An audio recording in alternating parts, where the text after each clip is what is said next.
청와대 관련해서 말씀을 좀 여쭤봐야 될 것 같은데 조국 신당 앞서도 말씀을 주셨습니다. 1호 인재 영입으로 정의당 출신의 신장식 변호사가 들어갔는데 지금 보면 더 올랐어요. 여론조사 꽃 조사에 따르면 지난주 대비해서 한 6% 오른 건가라는 아니구나. 이건 다른 거네요. 지금 보면 17%로 ARS 조사에서 17%까지 올라간 거죠.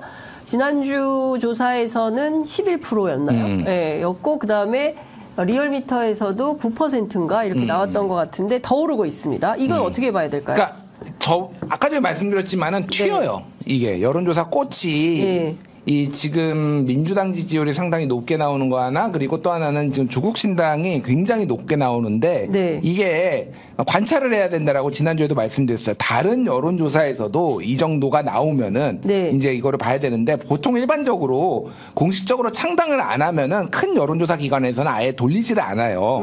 그러니까 이제 봐야 되는데, 일반적으로 지금 대체적으로 보면은 ARS가 조금 무당층이 적기는 하지만은 전화 면접 같은 경우에는 한 20에서 23% 정도가 무당층으로 나오거든요. 근데 저기는 지금 무당층 자체가 2.8%밖에 안 나옵니다. ARS 다른 ARS 조사도 10%는 나와요. 기본적으로 무당층이. 그러니까 무당층이 너무 적게 나온다라는 겁니다. 그래서 요 조국 신당과 관련해서 여론조사 꽃의 조사는 좀 신뢰하기는 어렵다라는 거고, 지난번에도 말씀드렸지만은 초반에 조사하면은 많이 나오고요. 그 사람의 이름을 넣고 조사하면은 많이 나와요. 이준석 신당 하면은 많이 나오는데 개혁 신당 하면은 안 나오고 상대적으로 안 나오다가 점점 이제 올라가는, 이제 잘하기에 따라서 올라가는 거거든요. 그래서 저는 개혁 신당이 가능성이 상당히 있지만은 저 정도로 17% 이거는 제3지대를 쓸어버리는 거예요, 사실은. 왜냐하면은 제3지대의 전체적으로 포션이 한 20에서 22% 정도 보시면 됩니다. 이 중에서 4분의 3을 가져간다라는 건데 지금 너무 많이 나와요. 개혁신당 나와 있지, 새로운 미래 나와 있지, 전통의 이제 정의당 나와 있지. 그렇기 때문에 보면, 그러니까 말씀하신 대로 오늘 발표된 그 미디어 토마토 조사에서는 민주당이 42.6, 국민의힘이 40.0, 개혁신당이 4.0, 새로운 미래 2.9, 녹색정의 1.1. 여기는 안 잡혔어요. 이건 넣었는지 안 넣었는지를 확인해 봐야 돼요. 이것도 그러니까, 확인해 봐야 돼요. 제가 말하는 건 어쨌든 개혁신당은 포텐이 있는 게 지금 공천 파동이 좀 더 세게 생기면 생길수록 오히려 친문 성향의 사람들이 하나는 이낙연 쪽도 가겠지만은 좀 더 강하게 지금은 조국 신당으로 갈 가능성이 있거든요. 정당 쪽으로는. 그런데 17%는 아니야. 그건 아니야. 확실한 거는. 그건 너무 많이 잡히고 5%만 잡혀도 돌풍이다. 왜냐면 열린민주당이 지난번 총선에서 5.4%만 잡았거든요. 최종적으로. 그러니까 상당한 그럼 돌풍이 이제 될 수가 있는 거죠. 어떻게 보세요? 네, 지금 17%. 이제 그러니까 지난번 열린민주당의 득표율보다는 뭐 뛰어넘는 결과를 얻을 것 같아요. 조국 신당이. 조국 신당이 지난번 5.4% 한 150만 표 정도 얻었는데 그걸 훨씬 뛰어넘을 것 같긴 해요.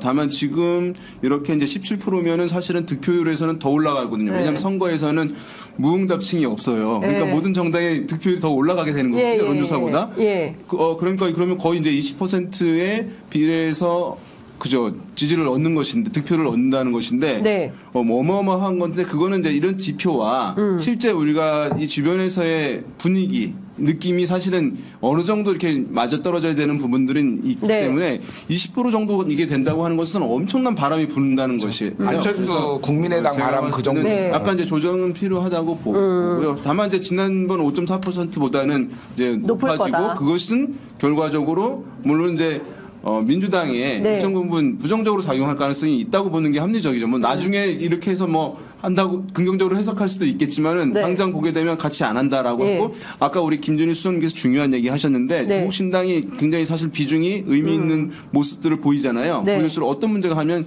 민주당 같은 경우에는 선거 캠페인 너무 어려워지는 거예요.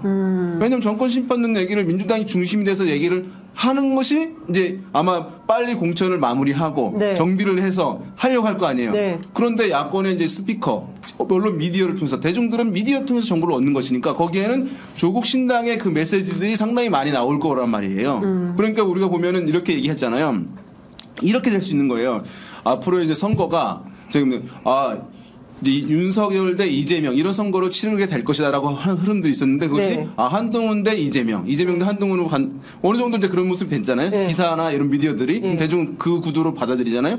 그러면은 이제 이 야권의 대표 스피커로서 이제 민주당이나 이재명의 목소리가 이제 쭉 나와서 갈 것이라고 생각되는데 만약에 조국의 목소리가 제가 봤을 때 상당히 비중 있게 나오게 되게 되면 그럼 이제 이재명 대표나 민주당의 메인 목소리 자체가 굉장히 줄어드는 것이 될 수밖에 그러니까 없거든요. 이를테면 이런 거죠. 그러니까 보수 같은 경우에는 비례정당도 하나밖에 없잖아요. 네. 국민의 미래. 그러니까 이런 거죠. 그러니까 다 쳐낼 사람 다 쳐내고 사실 비판적인 뭐 유승민 대표도 지금 뭐 거의 뭐 입에 재갈을 물린 수준이 돼버렸고 이준석 대표도 그냥 나와버린 거고 그러니까 자기들끼리 똘똘 뭉쳐가지고 그 비례정당도 하나로 해서 딱 가는 거예요. 단일 대우로. 그렇죠. 근데 그에 비해서 진보 진영, 민주 진보 진영 같은 경우에는 큰 민주당이 있고, 그다음에 통합 비례 정당이 또 있고, 조국 신당이 또 있고, 그다음에 녹색 정의당 또 따로 나오고, 거기에다가 앞서 말씀드린 대로 무소속 연대가 또 나오고, 뭐 새로운 미래 또 있고, 뭐 이러니까 표가 분산돼서 결국에는 선거판에서